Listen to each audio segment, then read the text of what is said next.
And I will start by welcoming Chip. Hi. And big thank you for accepting to be one of our speakers in the Childhood Potential Club's live talks. First, a few words. Chip, you have been a Montessori educator since 1995. You are the co-author of Positive Discipline in the Montessori Classroom alongside with Jane Nelson.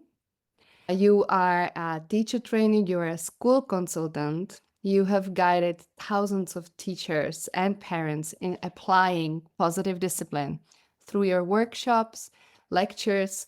You served as a head of school for 20 years. You were also a teacher, you were a school leader. You hold your AMS certifications in early childhood, in lower and upper elementary, but you also worked with adolescent students. You are a father of 5 Montessori homeschooled children. Tell me more. What did I forget? Well, I think you covered the main points. So my children were all in school in Montessori, and they're all homeschooled now for high school. And yeah, that's been my biggest feat is still raising my 5 children. And for those of you who are parents, I always joke around and say, for all the years that I worked with children, it's way easier working with your children than it is my own. So I love talking about about parenting, and I'll probably share with you some of my struggles as a parent, as well as some of my successes and tools that I'm going to talk to you about tonight. So Perfect. Chip, you have prepared some kind of a presentation or a talk. So I will give you your space. I will give you your time as well here to the chat. I will be reading all your messages in the chat and I will be here. wonderful, wonderful. So my topic is one that's really near and dear to me. And it's, as you probably saw from the title, that it's using consequences, be careful.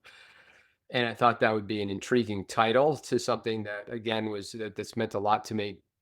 And the reason why it means a lot to me is because coming out of the gate as a new teacher and a new parent, I asked the same basic question that a lot of us ask, which is that when I ran into a misbehavior, especially a repeat misbehavior, my question is, well, what's the consequence for this? Yeah. And so many of you have asked that same question before. It's a great question. And I will share with you that when Jane and I were writing our book, Positive Discipline in the Montessori Classroom, we have a whole chapter devoted to this. And it was my favorite chapter to write about because it took Jane and I about 3 months to write this one chapter because we were had locked in, so it was a lot of disagreement. And the reason we had some disagreement was because in the Montessori world, there's a lot of talk about the use of consequences and logical consequences. And so Jane didn't want to put anything in about logical, especially specifically logical consequences, because she felt for decades that that question that I started off asking was asked too often. And what was a lot of times behind that question of what's the consequence for fill in the blank behavior was how do I make the child feel worse so that they do better? Right. And so many times that the idea is that if children can experience a negative consequence, it would motivate them to exhibit pro-social behavior. But unfortunately, what she found and I found through my own experience is that a lot of times as adults, we actually wind up not using logical or natural consequences. What we do is we start dressing up punishments and calling them consequences. Now, we could argue potentially all day long about whether there was efficacy to that, but what the proof is can really be in the pudding, which is it wind up being effective? Let me just finish telling you why we had such a difficult time writing. That's not a difficult time. A challenge writing that is because my thesis to Jane was, but this is so used in the Montessori environment that it's really important that people know what natural and logical consequences really are, because we actually do advocate the use of natural logical consequences. But Jane didn't want to include it just because they're so misused and misunderstood and misapplied. It was one of the arguments that I won. I don't know if anybody's ever seen Jane present. She's very persuasive. I was really proud of myself for winning that argument. But we went back and forth writing this, and I learned so much in doing so. That's why we have this topic tonight. And I have experience of this both as a parent and as a teacher. And we're going to be focusing on the parenting side of this tonight because that's Lucy's primary work and the primary work of childhood potential. So the first thing I just want to share with you is that, again, we do advocate natural and logical consequences with children. And the first one I want to discuss is natural consequences. And I'll just throw this out to you as the audience. How do you know that you're using a natural consequence? How do you know as an adult that that's what you're doing? It's solving a problem rather than making someone feel bad. It's related to the act, such as cleaning up spilled milk. It's a direct consequence of the action. I know that I'm using natural consequence when it's not me who's doing it. It's going to happen anyway if no one enters in, letting the situation unravel. There we go. It's happening without intervention. Okay, so I'm going to piggyback on this one. No, you're using a natural consequence because you do nothing, right? You just allow it to, someone said, to unravel, right? A simple consequence might be the child doesn't have their coat when they go outside, then they get cold. If they forget their lunch, they might be hungry this afternoon, or they might have to scrounge some snack at school to do that.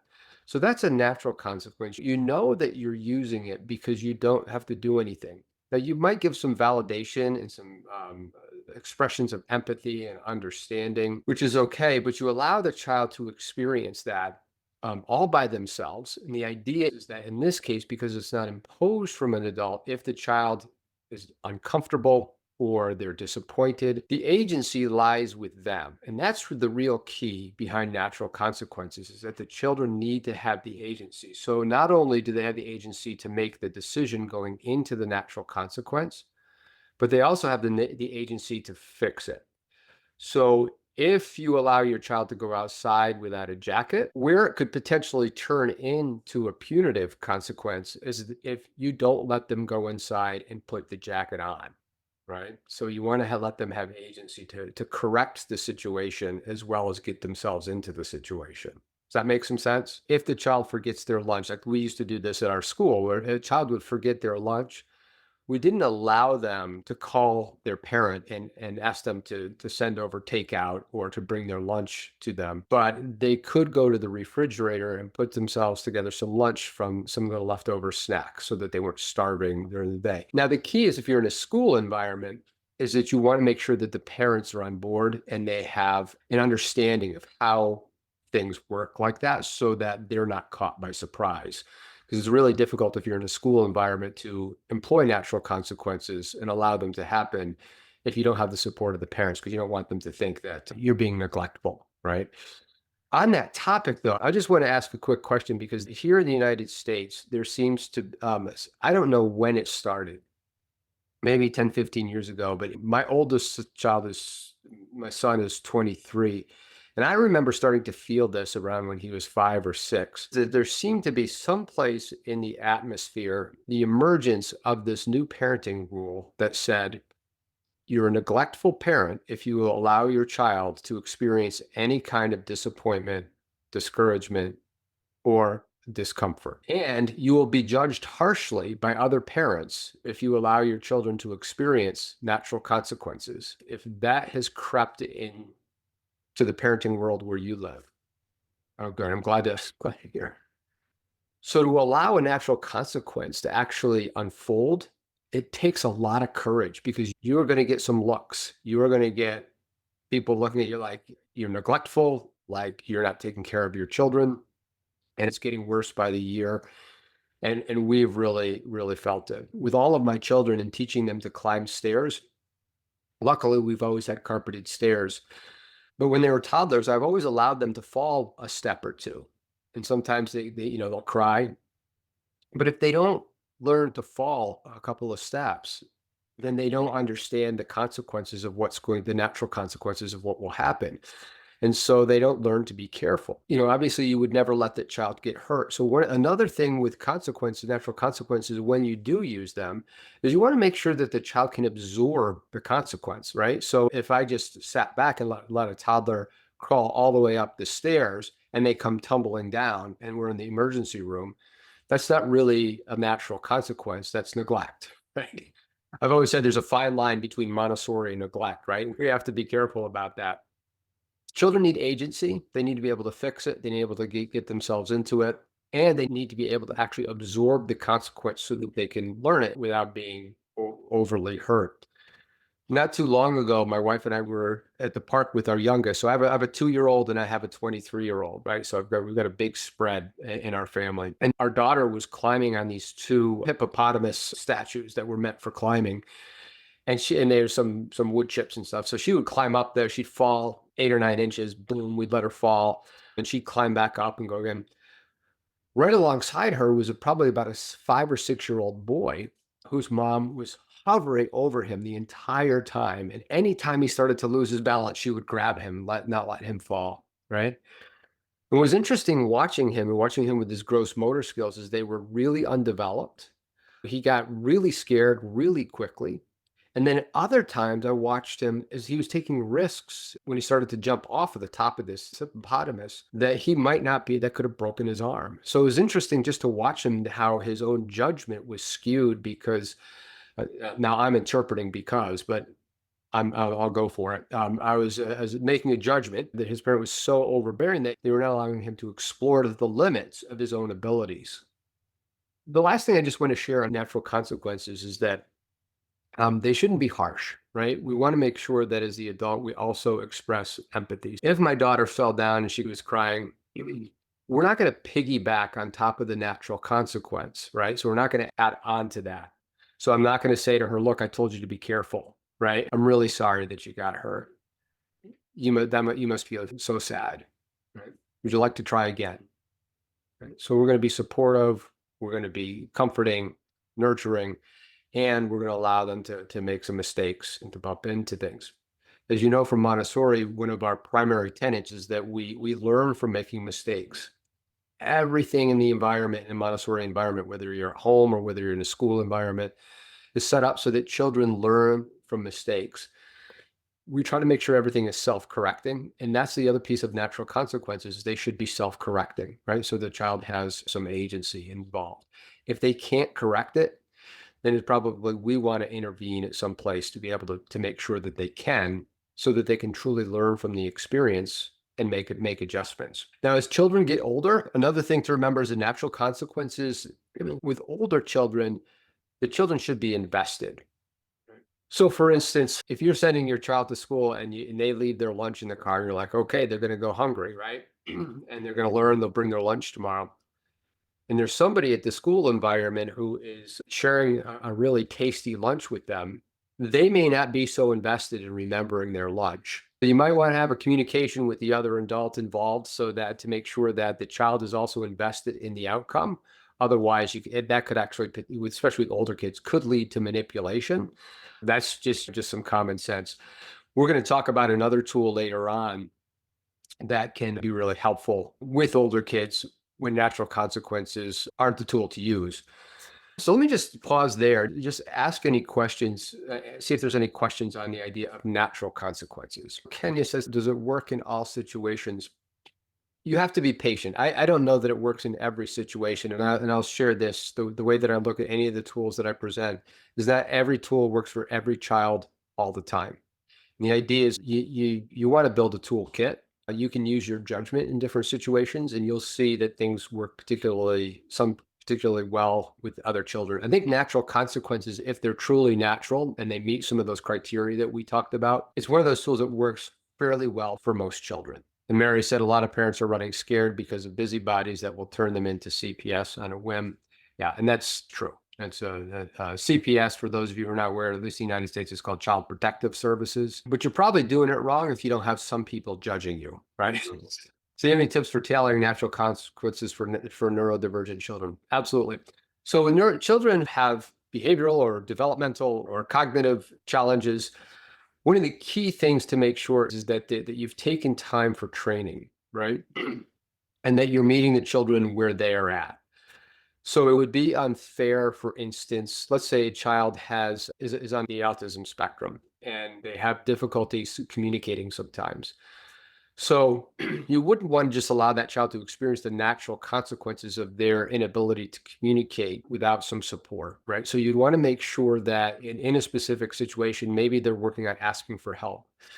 that you have given them direct instruction and asking for help. You have practiced it. So you want it, this is the first, second, and third period, right? So you've given the first period would be direct teaching for that child with those specific social skills.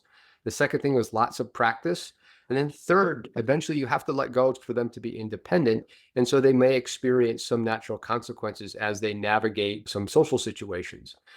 Also key with children who have some of those disabilities is to then make sure that you're supportive and nurturing on the other side, putting the focus back in on their agency in that situation with their limitations in mind, but just providing the support so that they have the confidence and support to move forward next time. I think direct teaching and allowing children practice for children who are neurodivergent is really important. Before you allow them to experience natural consequences. And of course, you want to make sure that they can truly absorb them. And that's going to come from your observation and your understanding and knowledge of the child. It does take a little bit of courage. I've gotten some pretty harsh looks, especially on the jacket situation and outerwear. I never forced my kids to wear a jacket, and sometimes they went out in a t-shirt and I allowed it to unfold. What I also found is that their tolerance for cold was much greater than mine. So somebody asked if I could answer Ruth's questions, which I didn't see. Okay, so could you please give It's natural consequences for a child spills something and doesn't want to clean up? Okay, so Ruth, that would actually be not a natural consequence, right? So a natural consequence means that I don't get involved at all. So if you try to use a natural consequence in that situation and the child doesn't care that they made a mess, right? So they wouldn't have any agent, they wouldn't have any investment in that, then that would probably be not the use of the natural consequence. But it might be for this next tool that I'm going to share with you, which I think would be a great bridge for this. I'm going to loop back around on that question because I think it's going to be more applicable to the next topic that we have to talk about. If you have access to the handouts, what I'd like you to do is just to turn to, there's a page that says logical consequences. And we're going to now talk about the concept of logical consequences. There's a short questionnaire, short reflection to take a look at. And I'm going to, in case you don't have the handouts, I'll just share my screen so you can take a look at it.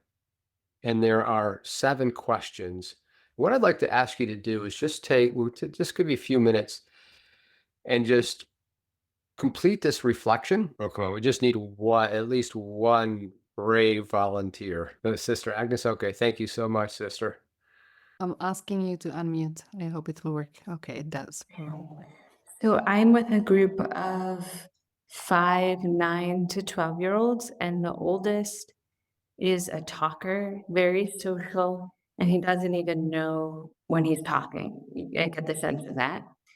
So this consequence might be a punishment. I'm not sure. He repeatedly talks when I'm giving the group presentation after I've asked him repeatedly to stop talking. So we've come up with something that I give him a warning and then I send him to the hallway. I'm hoping that he'll become aware of what he's doing and that he'll realize that there's time to talk and time to listen. I think he's become more aware of what he's doing, but it has not worked. um, so that's my example. Thank you so much. And thanks for being transparent with that. That's wonderful. And I identify, I've been right there. Yes, admin. Hi, so I'm joining in as a parent and as a child care center director. Okay. As a Wonderful. parent, I have a 1.5-year-old, Mhm. something that I just experienced yesterday. He saw dad eating popcorn. He wanted a snack. He decided to play with the snack and then start throwing it on the ground. So we told him it's for eating. You have to eat it. If you're hungry, you eat it. Don't throw it on the ground. But he continued to play with it. And I understand at this age, I feel like maybe it's something developmentally appropriate. He's exploring and playing with food. We decided to take away the popcorn. Of course, he threw a tantrum, threw himself to the ground. But eventually, within a matter of seconds, he was fine again. Now, do I think he understood the consequence? Maybe. Will he repeat it? Most likely. That's something that I'm prepared to see again. Mhm. Now, in a childcare setting too, we have a few children that may be neurodivergent. We still don't have any diagnosis. We have, for example, in one case, we have a single mom that's working with her son with the public school setting to get him speech therapy and other kinds of therapies. But so far, what we've experienced here, he just tends to be very physical and plays aggressively with other children. So some of the consequences that the teachers are showing him is that if he cannot be respectful of other people's things or other children, he will have to play by himself. Or he'll have to, for example, sit out on the playground for a couple of minutes. We feel sometimes he understands it and sometimes he doesn't. He continues on with the same type of practices. So that's where I would like to see or hear some tips on how we can help make sure, depending on the age of the child and their understanding, how we can make sure that these consequences really get through to them. Sure.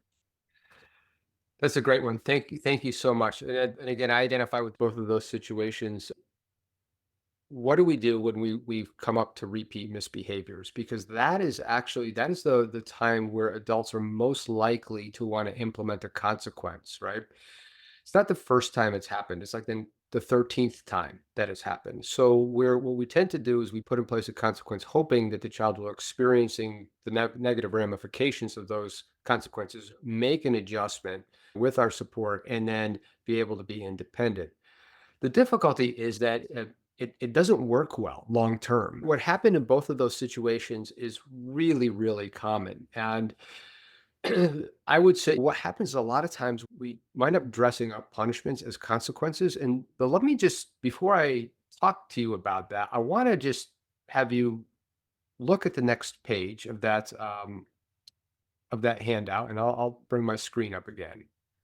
Because what we can do is I want to share with you the criteria for actually a logical consequence to be a logical consequence.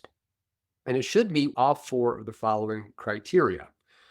So it should be reasonable, related, respectful, and helpful, right? And it needs to meet all four of those to actually be a true logical consequence. So I'll give you a quick example of one that I used. So I have a just turned 18-year-old son who has some challenges with his calendar. He tends to overbook, and usually that overbooking involves our time, the parents are my wife's time and energy and gasoline and our schedule. And so he tends to overbook. And then it was asking us to then kind of bail him out when he made plans that he didn't coordinate with. So we decided we were going to put in place what we thought was a logical consequence, right? So what we did is we said, okay, you have to have everything coordinated by Thursday for the weekend, and you have to have your responsibilities completed by Thursday, because the other part of that was he would make these important plans that involved other people, and he didn't complete his responsibilities. And so we would be put in this awkward situation of, do we affect other people by allowing him to do this or not do this? So we just basically said it has to be done by Thursday so that we can notify other people if we have to cancel. So seemed logical to us. So things went okay for the first week, the second week, but then we ran into a big jam. And what wound up happening is that he didn't fulfill his responsibilities. We were going to pull the plug on all the plans, but some of those plans involved us and our family. And when we started to look down at these four criteria, we looked at, okay, was it reasonable? And it seemed reasonable at the time. Was it related? Well, okay, it was related. So if you didn't plan ahead, then you're going to have to cancel. Was it respectful? Now, in this case, that's where it fell down, right? Because it wasn't respectful. It was our logical consequence, but it actually wound up not being respectful to everybody that was involved, because siblings and us, we had other plans that we would have had to upend to be able to hold this consequence. So that's one of the true marks I always find of using logical consequences, or trying to use logical consequences, is that I would say almost many times if they're punitive, the child is not the only one who winds up paying. Right? The adults wind up paying. Have you all ever experienced that where you've tried to hold a consequence in place and you realize that you're paying just as much as the child, right? And then finally, the last one, was it helpful? And it actually wasn't, it did not wind up being helpful. It wound up causing some hurt feelings all around, some resentment, and it wound up not working long term. So in that case, it only met what we call 2 of those 3 R's and an H. So if you have a moment, if you want to take a look at your own consequence that you used in the reflection, if you would just test your consequence against, it's a self-test against those 3 R's and an H. Some of you might have found that you actually used a logical consequence. Some of you might find that you didn't. If you didn't, don't be discouraged. Logical consequences are actually really tricky. So logical consequences are tricky to use. When I was the head of school, when we would talk about possibly using logical consequences, a lot of times we would discuss it to make sure that it met all the 4 criteria. And what was really interesting is that a lot of times we came to the conclusion that we weren't sure. And that's the tricky part about it, because if we're not sure, one of the things we run into with the effects of using more punitive consequences is they tend not to work long term. And oftentimes it will tend to erode the relationship between the parent and the child, or the teacher and the child. And so we wind up without the cooperation and mutual respect that we're looking for. Here's a couple of examples of like a true logical consequence. So I know somebody had this in the chat box. It wasn't the exact question they were asking, but if you spill some milk, what would be the logical consequence? You clean it up, right? So that's reasonable, respectful, related, and it's helpful. Meets all 4. So basically, if you make a mess, whether it's a mess with a friend, a relationship mess, or whether you make a physical mess, you break something, you fix it, you make a mess, we clean it up. So that's a true logical consequence. It can also be with privileges. What I mean by privileges is a true privilege, not something that's a kind of a right for everybody. If there's a privilege, it usually comes with a responsibility. And if a child chooses not to exhibit the responsibility, any idea what would happen with the privilege? It would go away. But the key here is that the child would have agency to get the privilege back. So as long as the adult is not the one who's leveling this and holding the combination to the lock, the child has the ability to get the privilege back when they want to start exhibiting the responsibility.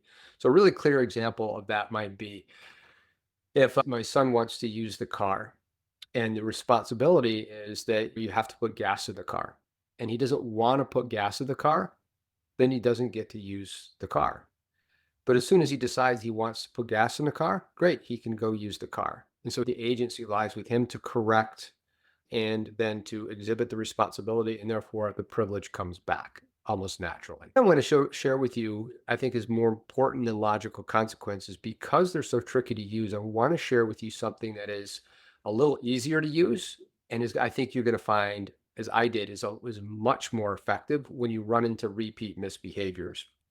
And that is going to be on the next page of the handouts, and it's called the 4 steps for follow through.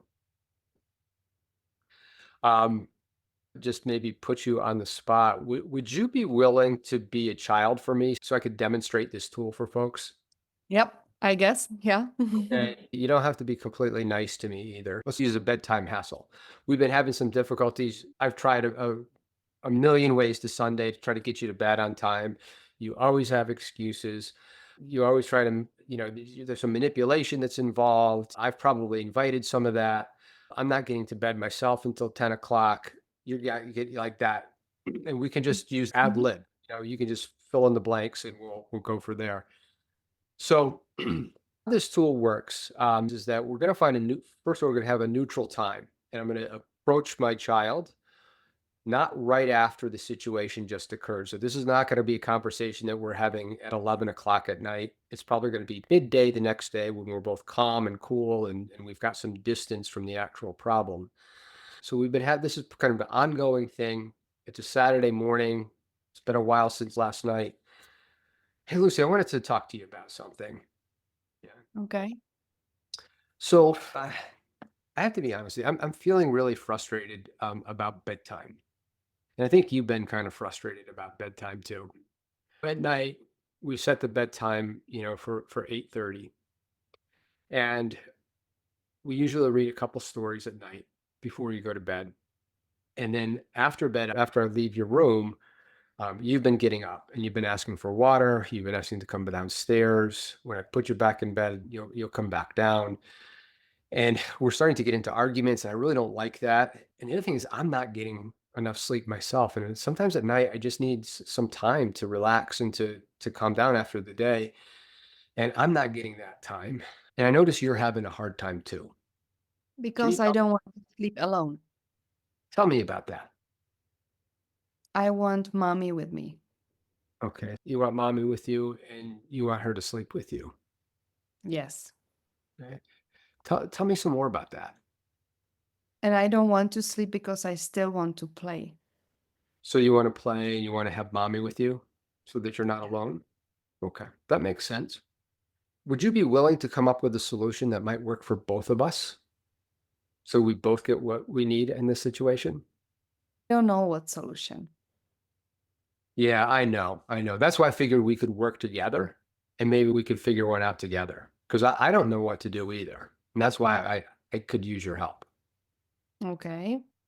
And I'd like to see if we can figure out something that works for you and it works for me. Yeah. Okay. So do you have any ideas? Nah. No. Okay. So I've got one. And see if see what you think about this one. Maybe we made your bedtime at 8 o'clock and we spent a little bit longer with you. Um, and we stayed into your room until maybe 8:45. And then when we finished, you would stay in your bed. What do you think about that idea? Can you stay till I fall asleep? That might be a little bit tricky because sometimes it takes you a while to fall asleep. And I don't know if that would work for me, but I would be willing to spend a little bit longer with you so that you have some more time, or mom could spend a little bit longer with you so that you could have a little bit more time. Can both of you be there? I think that would be difficult because if I'm up there reading with you, then mom's washing the dishes, or if mom is up reading with you, I'm doing the dishes. I think that's not going to work so much for us because then we were going to be up for a really long time doing the dishes. And I'm really tired at the end of the day. So we're coming at 8 o'clock versus we know we've been going at 8:30. And I said, let's say 8:15. What about another 5 minutes? Would another 5 minutes work for you? Okay. Give you that time? And we could read one more book during that time. Okay. Okay, that would work for you? Yeah. All right. And then we can, and then at 8:45, mom or I could go back downstairs. Could you live with that? I can try. Okay. Well, let's give it a shot. And you know what? If it doesn't work, let's talk next Saturday and see how it's working. And if we want to make any adjustments at that time, we can make some adjustments at that time. Okay. All right. Okay. So we've come up to an agreement. I'm half thrilled with it. I'm sure you're half thrilled with yours, right? But that's negotiating. We're doing some actual real negotiation here.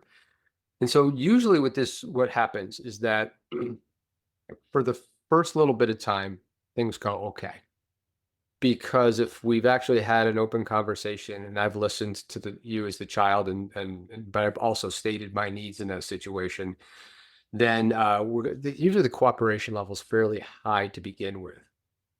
You'll notice that on step 4 of the 4 steps for follow through, it says when the issue arises again, and you might be thinking to yourself, what do you mean, Chip, when the issue arises again? You just had this nice conversation back and forth and you came with an agreement. Well, limits aren't limits until they're tested.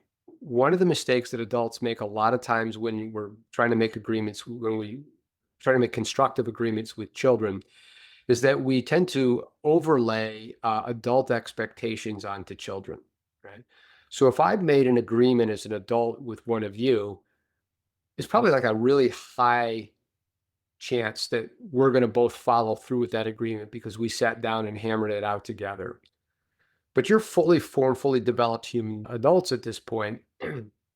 Children test the limits because they want to make sure that the adults mean what we say and say what we mean without being mean. They really want to make sure that it's going to be secure and we're going to hold the line on this. So I got to tell you, I've used this tool successfully for, 25, 30 years. And I can't remember a time that I've ever used it where the child hasn't broken the agreement at some point, right? So knowing that they are going to break the agreement and it's not personal, it's just them testing the limits, making sure that you're going to follow through, actually takes a lot of pressure off because we're going to be prepared for that. So if we fast forwarded, Lucy, let's just play this out. It's a week later, it's 8:45, and you come rolling downstairs asking for just one more story, right? I see you, and at this point, what I'm going to simply do is I'm going to put my arm around you. I'm going to say, Lucy, we had an agreement. But I And don't like the agreement. I want you or mommy be with me.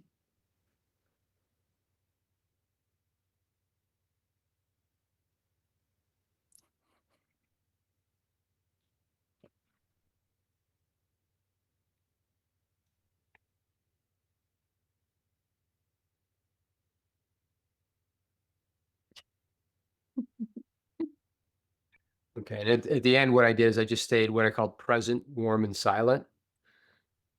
So if you continue to argue or negotiate or try to change the agreement at that point, my response would just be to stay present, warm, and silent until you followed through. And I would just be giving you a knowing smile. Like, I know that you know that I know. And rather than playing whack-a-mole, I don't know if everybody's familiar with that game, right? Where you try to, I'm going to be a soft wall, right? So imagine a concrete wall, but it's really soft on the outside. So you can press up against it. You're not going to get hurt, but I'm also not going to move because we came to this together, and I'm going to hold you responsible for your end of the agreement. Now, with older students, or child, if they're in their teens, children will say, that's not working for me anymore. I didn't know about this. That's actually why I said, let's talk about this next Saturday to make sure it's working for both of us. Because at that point, I can say, well, we have a time scheduled for Saturday, but until then, we're going to keep our agreement. And then I'm going to stay present, warm, and silent. For instance, sister, I guess I'm just going to use your situation. So in a classroom setting, what I might do is have that agreement with that child about what we're going to do in those situations where there's a lot of talking. Maybe we set up a nonverbal signal, or maybe we decided that if you're talking a lot, I'm just going to tap you on the shoulder and you're going to go move to a different spot in the classroom. Now, of course, we're going to make sure that works for both the teacher and the student in that situation.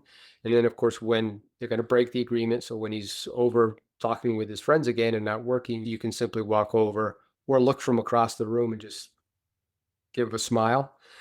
And so the idea is that we're actually doing firm redirection. We're staying firm with our agreement, but it allows us to stay calm and centered because we already have a plan about what to do when the agreement is broken. And I don't know if you've noticed this, but when you're feeling calm and confident as the adult and you know what to do, the kids pick up on that, right? And so I think probably the greatest stressor as a parent or a teacher is when we're faced with a situation where you see a repeat misbehavior, you're not sure what to do. And that's when we go back to the things that maybe we were brought up with that might not work so well in a situation. So in short, I'll just use myself as an example. I'm most likely to misbehave myself. So that's the 4 steps for follow through. It's one of my favorite tools. It's one of the tools that I call a desert island tool for teenagers, because I think that there's no group of people on earth who get more consequences than teenagers. And there's probably no tool that is less effective with teenagers than dishing out consequences, right? And it doesn't teach them a lot. All right, Lucy, do we have time for questions or do we need to wrap up? I think it depends on you and if there are any questions. So probably I would ask everyone if you want to share your questions in the chat, you can do so. And we will see if we find more questions. And when we are out of questions or when you are tired, we can leave. So I've got another 10 to 15 minutes if folks want to ask some questions, yeah? I think there's a lot of stuff in the chat box. I wasn't able to keep up with it. So if you had asked a question previously, so Valerie asked, what was the other tool? Okay, let me share that with you. So I actually demonstrated a part of that other tool when I demonstrated the 4 steps for follow through. And so what I did when Of course, with the 4 steps for follow through, we had a discussion and there was a specific agreement that we made. And so we had something that we're drawing forth on. And then when it was time to follow through, I used presence, warmth, and silence to follow through, which just means that I'm not going to interact to that limit that we set together, right? So essentially, when we came up with that agreement, we set a limit together. Now, not all limits are limits that you're going to set together. So the tool that I call presence, warmth, and silence is when there is a pre-established expectation. I think that maybe it was mentioned the spilled milk and subbing in a room where children were spilling things and not cleaning them up. Okay, so with presence, warmth, and silence, if you think about the 3-period lesson, the first period is that we demonstrate and we show the child. The second period is they practice. The third period is then we're going to have the application of that understanding. So in the first period is that we want to make sure that the limits are set, and ideally we would try to set those with the children, right? So in a classroom setting, you might say, okay, we walk around mats, and rather than walking over them, we walk in the classroom. At home, it might be we clean up the dishes after dinner, we make our beds in the morning, right? We clean up before we leave the house. So if those limits are set with the children in the first period, then we're likely to have greater cooperation moving forward, although we always know that children are going to test those limits. The second period is when the children actually do test the limits. We test the limits by making mistakes. Sometimes children are going to forget. Sometimes they are going to need a prompt. And sometimes they're just testing to see if you're going to follow through with what we decided. So that's that second period. And that in human behavior, that's the messy step, right? So that's where if we're getting ready to leave the house and you needed to clean up your toys before we left the house and you're not doing it, and now I'm in a jam as the adult because I've got to get out of the house if I'm going to be someplace on time and I need to follow through with you and I'm stuck, right? You might identify with that conflict. Well, I've got an agenda here, which is valid. We need to get out of the house. And if I don't follow through, that's going to send a message, right? You're all familiar with that conflict. It happens in the classroom too. You're busy, you're giving a lesson, a child starts running through the classroom and you're stuck. Do I finish this lesson with this child and then try to deal with it later after it's too late? Or do I interrupt this child and then go and try to deal with this situation and follow through and abandon the child who's probably not going to be there when I get back, right? So there's always some kind of a conflict. So what presence, warmth, and silence is, we simply use a short prompt. Usually it could be a nonverbal prompt. It could be just a statement like, I noticed that your Legos are still on the floor. It could be just a reasonable request in 10 words or less. Would you please clean up your toys? Or it could just be one word, your Legos. That was 2. So, right. So this is another nickname for this tool is alternatives to nagging. Sometimes when I work with Montessori audiences, there's some umbrage at the fact that we don't nag, we're Montessorians. But the truth is that we do. What all nagging is reminding children of what they already know. And I won't do a poll here, but because I know what the answer is how do we feel when, as adults, people remind us of what we already know?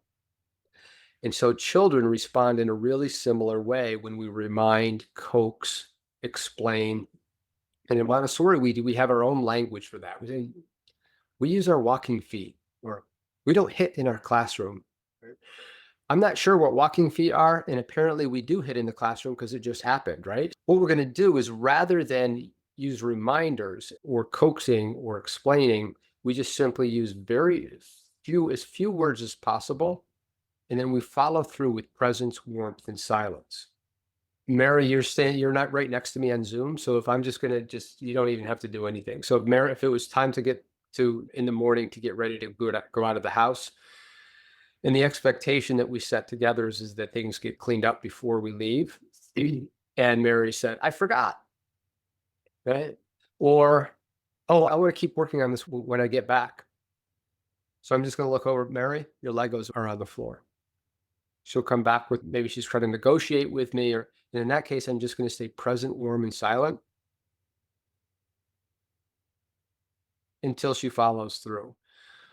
when she follows through, which is usually that percentage of cooperation is usually very high if you stay present, warm, and silent, and the child is clear on what the expectation is, and you've taken some time for training, so they know what to actually do. So they know what to do. And so then we just stay present, warm, and silent. So with the idea of the spilled milk, with that child who obviously knows how to clean up the milk and they know what's expected, rather than going trying to coax them, rather than implying or imposing a consequence, you could just simply go up and approach them in a warm manner.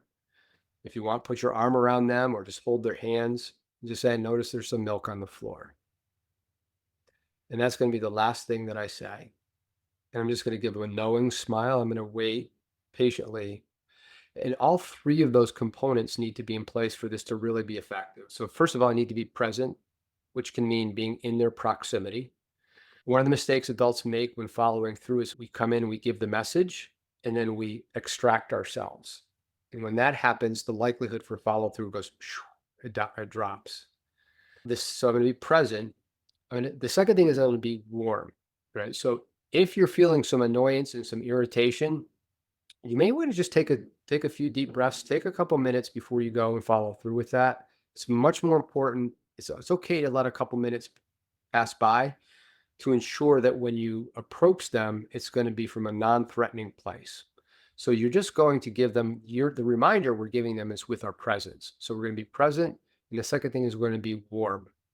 I have what I call Look 72, which is not actually a positive discipline tool. It's when I'm burning the back of the child's skull with my stare, right? That's not what we're looking for here, right? That's not going to invite cooperation. It's not going to build on our relationship. I'm going to establish distrust with the child. And my presence is only going to mean as long as I'm here, you're going to behave, right? So presence, warmth, and finally is silence. And the question that often gets asked here is, how long do you remain silent? Right? Well, after you feel uncomfortable. Right? Really interestingly, I know we have a couple folks from the Netherlands, but there was a pamphlet that's out there for American culture when you come to the United States, and it talks about some of the cultural intricacies of navigating life in the United States. And one of them is that Americans generally don't feel comfortable with silence. So I know that's not true in every culture, but it is here. And so when I'm presenting here in the US, the idea of being silent and just waiting can be like we want to really interject something, and it can be really uncomfortable. If you have that experience, try to just sit with the discomfort and embrace it. Because usually if you're feeling uncomfortable with that silence, it's usually when the child is just about to cooperate. So my wife, when she's a primary teacher, she used to tell her assistants, sit on your hands when a child's misbehaving, if they're breaking one of the ground rules or you're doing something that they're not supposed to be doing in the environment, and just watch them with presence, warmth, and silence, and count slowly to 10. Don't intervene until you get to 10. And almost inevitably, they would come back at the end of the day and say, that was genius. As soon as they saw me, they redirected themselves, right? And that's what we want, is we want to give the child the dignity and the space to make those decisions themselves, but also give them the security that the adult is there and we're holding the limits in the classroom, but in a way that's warm and supportive and maintains the respect for everybody involved. So that's a long answer. So that's presence, warmth, and silence. Okay, there are some other questions. I can do a couple more. So I understand the idea in theory, but we have a lot of children who simply wander off and misbehave if not being nagged. So if you have a child who's a wanderer, that might be where you want to start off with some physical touch. And what I say is warm physical touch, because it establishes a connection. If you wind up nagging children, you probably already know what the result is, right? It winds up being a snowball and leads to less cooperation.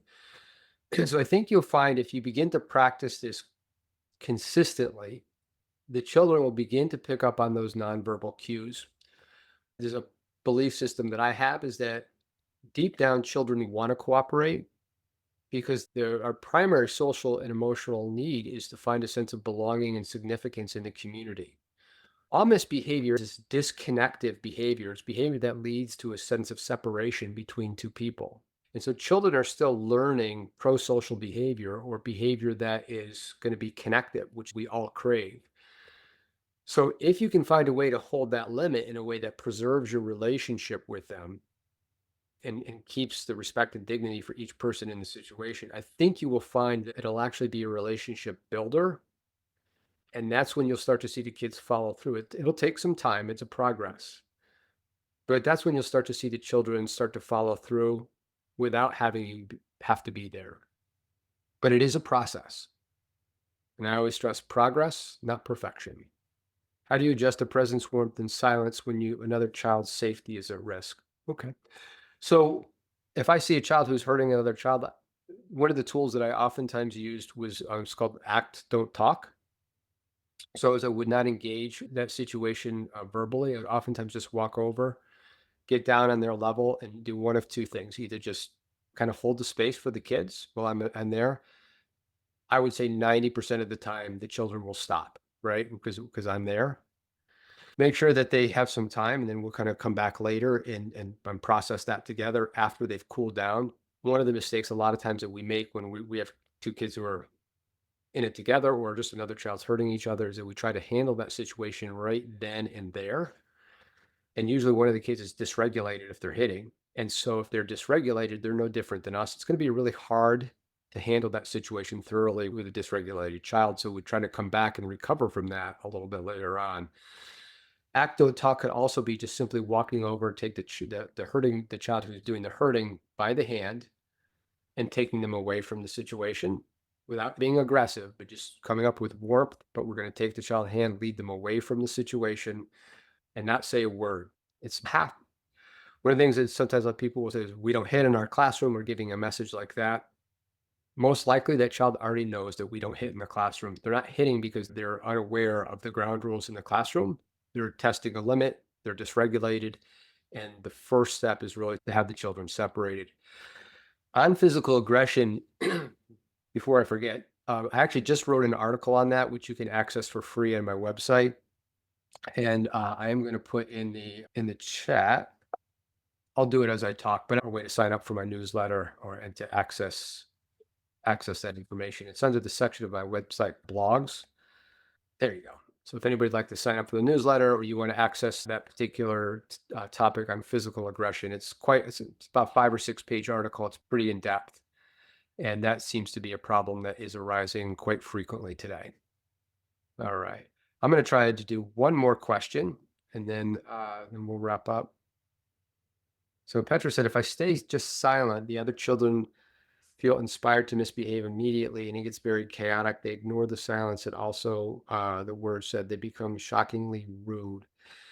What I could say to that, Petra, is I would look at all 3 of those components: the presence, the warmth, the silence. Again, I'm not there, so it's really hard for me to see. Obviously. But remember, this is a 3-period lesson. So taking time for training and teaching is really important. And then practicing some of those skills that we're teaching. Then the follow through. One of the big things is where these things can fall down is the adults are not consistent. So if you know that the children know, you're really secure in that, then the follow through, if you're both present and warm, sometimes if you're not warm and you're just silent, maybe you're feeling a little bit nervous, they can pick up on that. But if those 3 components are in place, and I would check to make sure all 3 of those are in place, and you're feeling confident about the follow through, I generally find this to be a highly successful tool. If the children are a little bit older, 3.5 and 4, you could use things like the 4 steps for follow through if it winds up being a repeat misbehavior. But I would check both the first and the second period on that. That would kind of be my feedback on that. So I think we'll wrap up there. Thank you, Chip. Thank you. I really enjoyed working with you all today. It was a lot of fun, and the questions were wonderful. I wish I had more time with you, because I know some of the tricky part about presenting things in tool fashion is I want to give more context to it, which is why I tend to be a little long-winded. But hopefully I was able to answer your questions as thoroughly as possible, and it'll be impactful for you as you move forward. So thanks again for having me, Lucy, and thanks everybody for coming today. Yeah, thank you. I also thank to everyone who came here tonight live. I know it's hard to come live sometimes. So thank you, thank you, thank you to each one of you who has arrived. And Chip, thank you for being here. Thank you for answering so many questions. And yeah, thank you for giving us your time and energy.